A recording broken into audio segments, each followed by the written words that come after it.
Hey guys, today we're going to take a look at what makes a bad Clouser minnow, and more importantly, what makes a good Clouser minnow fly. The Clouser is a standard for those of us who find ourselves fly fishing in southern U.S. warm waters, and those of us who fly fish in saltwater. The Clouser is perhaps the greatest fly ever created for warm freshwater fishing. Yes, we all have one, an opinion that is. And unlike Orvis Tom Rosenbauer, I am certainly willing to hear your opinion on the best warm water fly ever. Pops has tied the Clouser fly by the thousands and sold them by the dozens. I'm mostly greedy with them, actually. I like to have my own.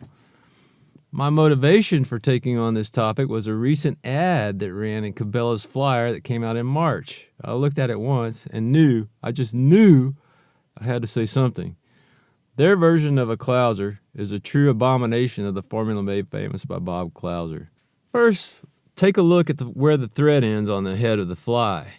It starts at the correct place, but it ends well before it runs back to the eyes. That does three things. It leaves the hair in front of the eyes exposed to teeth. 2, it changes the profile of the fly. And 3, by not building up a thread head, it also changes the weight distribution of the fly. Second, take a look at those eyes. The eyes in the photograph are way too small to turn that unknown hook over, and the thread wraps are not snugged around the belly, the top, hair, before going back behind the eyes to secure the white bucktail down. In fact, that thread too seems to stop way short of the eyes. Third, and this is a huge mistake, take a look at the way the belly white bucktail is roped down way back on the shank of the hook. This is absolutely 100% wrong. Why? 1, because it changes the profile of the fly, a representational fly, and makes it much smaller in appearance. 2, it also critically changes the action of the fly, greatly reducing the fly movement in the water. Think of the fly as a worm. Do you take a 6-inch plastic worm and put a 5-inch worm hook through it? Hell no. Fourth, now let's flip this junk over. The top of the body of the fly, the Chartreuse color, is way too long. That does 2 things. 1, although less critical, it distorts the profile of the fly. 2, depending on the density of the hair and where it came from, it can also cause the fly to run sideways or upside down. Will you catch fish on a Cabela's Clouser? Absolutely. The Clouser fly is that great. Will this fly catch as many fish as a Pop's Clouser? No way. As you can see, a Pop's Clouser will last much longer than a big box Clouser just by the construction.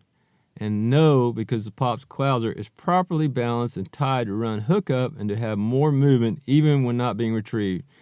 When you pause. You know when you pause. The Pop's Clouser is tied on reputable hooks depending on what purpose they are intended for. Circle jig hooks for freshwater and stainless steel saltwater circle hooks are 2 examples you never find in a big box Clouser, but you can find them at Pop's Fly Shop. Thread use.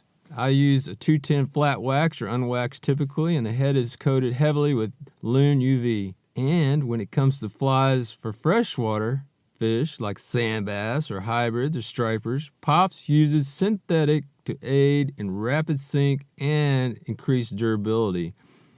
I only use eyes sold by Allen Fly Fishing at www.allenflyfishing.com, and Pops uses brass for saltwater and chrome for freshwater. Saltwater Clousers are also highlighted with gold flash unless specified otherwise. My opinion is that the Clouser minnow has slowly morphed into a different design for a couple of reasons. First, these are tied overseas, and the people who learn to tie wrong teach how to tie a Clouser wrong. Second, people here in North America tend to copy what they see without going back to the origin. Bob Clouser's text on the Clouser minnow. Thanks for watching, guys. I just wanted you to have my opinion on the Clouser minnow. What makes it great? What makes a bad one? Let me know what you think. Have a great day and a great week, and we'll talk to you again soon.